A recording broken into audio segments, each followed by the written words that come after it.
driving to the racetrack knowing we're about to get rained out, but everybody's excited to go race, and we've been getting rained out pretty much all weekend. And they moved the race, and it's been just kind of crazy. But I thought I'd talk a little bit about Thomas Mesverall, because I don't always do that, you know. I just post videos that are cool because that's all I really want to watch, okay? But ultimately, there's a little bit more behind the story of how I got where I got, and you know, I thought I'd tell a little story today. So, I grew up in San Jose, California. We raced quarter midgets, and we pretty much spent our weekends racing quarter midgets.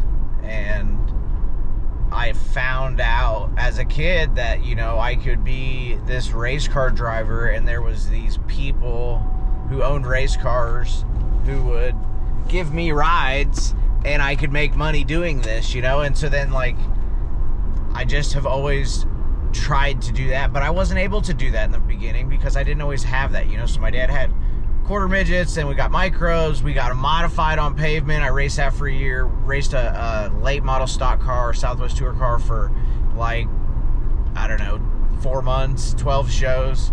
Then I got into midgets. But along the way, you know, like, I'm trying to become a race car driver, and ultimately, like, I need seat time, I need laps, I need cars to drive, you know. And so I didn't have that, you know. I had whatever my family could afford, and I was lucky enough to do that, but I wanted more. And so anything I ever had, you know, I just kind of found the limits on. And it goes like this, you know. After I was running the modified, I got a quad, started going and running the quad, like, basically found the limit on every which way you could, you know. Flip that thing climbing hills, and could bang wheelies, could run it on 2 wheels, could drift it, could whatever.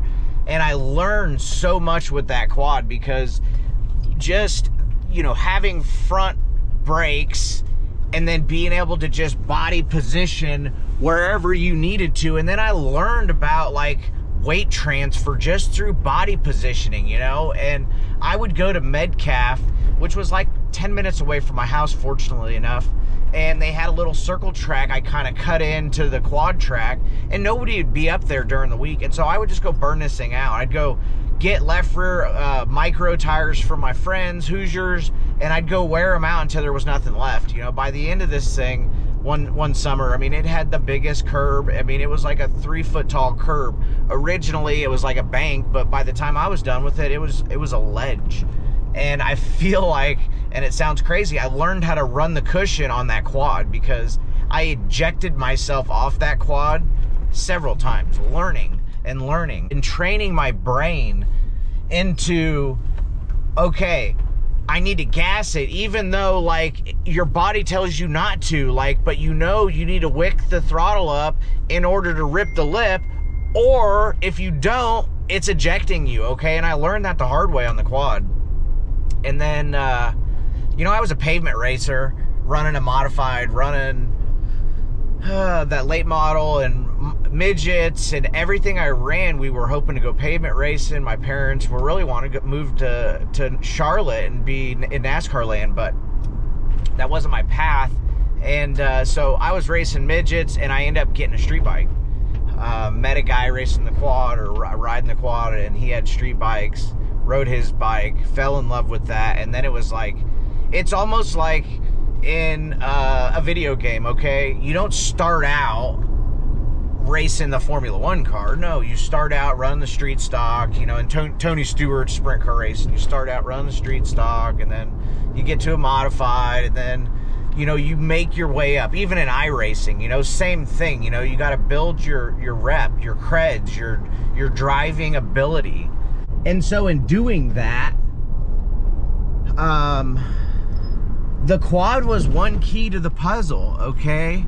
Because I learned weight transfer, okay? But it was on dirt, and I got a street bike, and I had a F2. My mom helped me get, and it was a death trap, okay? Those things, Rice Rockets are crazy, but it opened another key to the puzzle for me, you know? Like, I now had 2 wheels, and you had less grip, you had less, like, it's just learning all the aspects of the fundamentals of weight transfer, okay, and grip and braking momentum and all kinds of stuff. On a street bike, you got 2 tires, and you're real close to crashing when you're dragging a leg, dragging a knee, whatever, you know. And I always take things to the extreme, and I basically learned how to ride the street bike as good as I could. And then I bought a stunt bike and just started like stunting, okay, banging wheelies, and that opened another key to the puzzle. Controlling something that's not supposed to be ridden like that, you know. Like, I take an F4i and I put a big sprocket on it, put a 12 o'clock wheelie bar on it, put a crash cage on it, smash the tank, and boom, clutch up first gear wheelies, and that thing will go 5 miles an hour. And I could do circle wheelies, I could scrape the bar, high chair. Like, I was crazy on it. And all it really was is I just wanted to master the uncontrollable. You know, I wanted to do things that wasn't right. You know, I go to a stunt show, I'm riding, and I just was all about going up in the twisties, and I wanted to go race in the street bike, but that wasn't in the cards for me. I go to a stunt show, I'm riding, and I just was all about going up in the twisties, and I wanted to go race in the street bike, but that wasn't in the cards for me. I come to this stunt show, and this dude comes by, and I see him like, whoa, and he throws this thing back, and it goes into coast mode, and it's just like, woof. And then he goes, yeah, and he's on a wheelie, on the rev limiter, mind blown. And then that was just like hook, line, and sinker. Okay, I gotta know how to open this next level, okay, because I want to be able to do that. Like, that blew my mind. And that trick alone actually was probably one of my biggest crashes. I was on an F3, threw it back for a second gear coaster, probably rolling 25 miles an hour, pulled the clutch in, coasting real nice, yeah, and the thing went to the, when it got to the limiter, like, the clutches were warped in it because it was my stunt bike. It was clapped out, it was wore out. It wasn't even street worthy, but it was stunt worthy, and the clutches were warped, and when it came back, and it started getting wobbly, and I just jumped off it and let the thing go, and when I did, it was on the rev limiter, on 12 o'clock wheelie, rolling like 25 miles an hour. Ugly, destroyed that bike, absolutely, just done. I wish I had that footage. Somebody has that footage. My boy Alex probably back home. So anyways, you know, this was all just pieces to the puzzle because I want to learn how to be, I want to be a race car driver, and I know in order to be a race car driver, I just need to ride and learn everything I can about, you know, cars, quads, street bikes. You know, I might have missed my call on. I should have maybe raced street bikes. Super good on a street bike. You know, I moved to Indiana, and the twisty scene was pretty dead, so all I had at the time was Washington on 465, had a 4-leaf clover, and so I'd go run the 4-leaf clover, and I mean, I'd put my leathers on and go drag knee on that 4-leaf clover, and then, you know, when the cops came, I'd go run, and then that's kind of why I got out of it. I was just like almost invisible on the street bike, like, because those things are just, they're faster than everything. Run from cops? Oh yeah, no worries. No worries. Banging a wheelie, first of all, I'm breaking the law.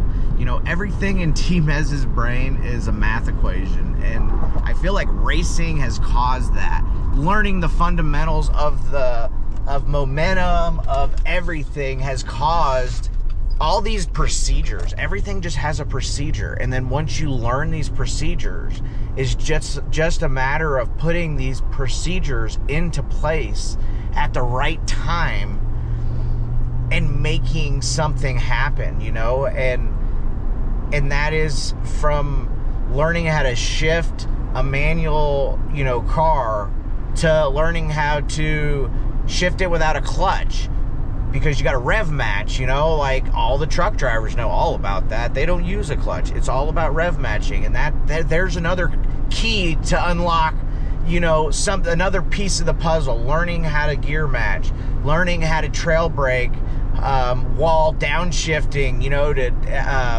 what is it, heel toe. Learning how to heel toe, like you have to have like something like the 350Z, a Miata, something that you can haul it down in the corner. And when you go to downshift, you're going fast enough.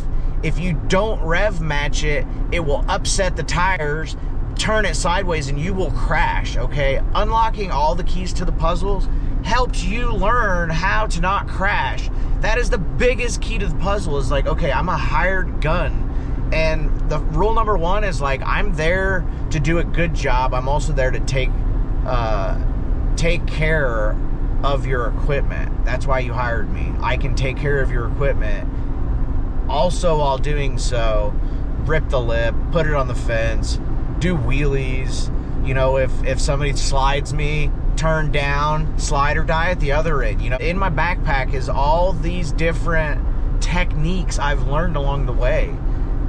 We never even got into drifting, you know. Then you get into drifting, and it just, after the street bike thing, like I learned so much on that, because they go so fast and they slow down so fast, and there's two tires, and you're really leaning on just one when you're braking into a corner. It's all front tire, and in order to do it right, you need to 100 miles an hour to brake, to slow down to entry speed to 60, off the brakes, and once you roll off the brakes, then you can fall in the corner and roll through. Well, if you're not slowed down in time, you're crashing, okay? And so then learning how to manipulate a street bike was like huge, you know. And then when I met drifting, it was the next, you know, stunning a street bike but in a car, okay? And then when I first got my 240, I was like, I couldn't do donuts. I had no idea what to do.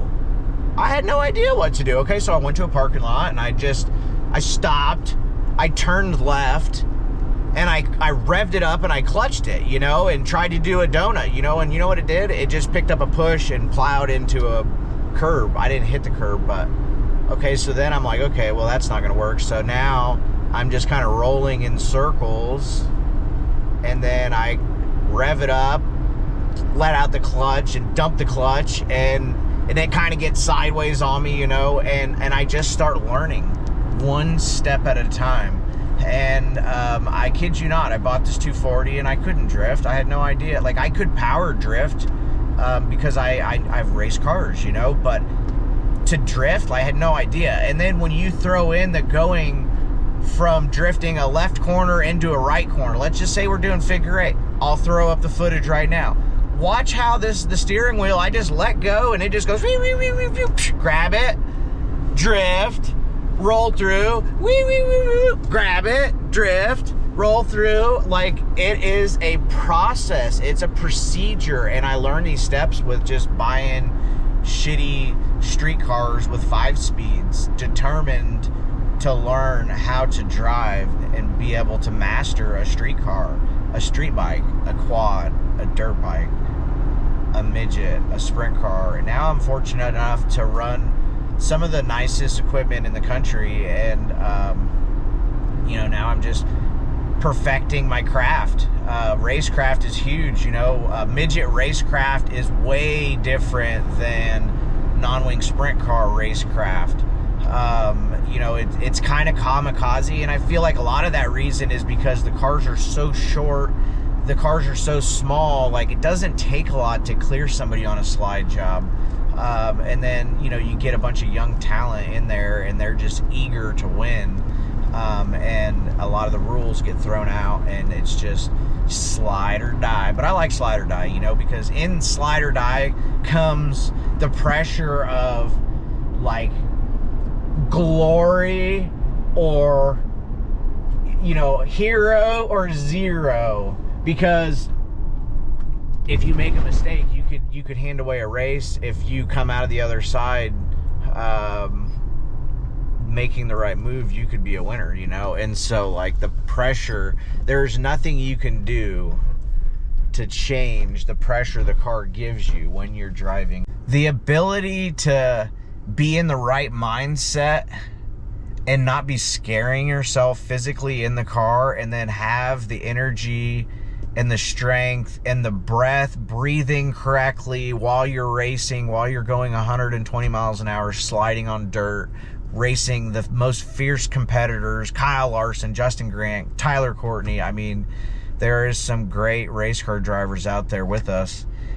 Keeping all of that emotion down while you're in these intense situations is key to success, you know?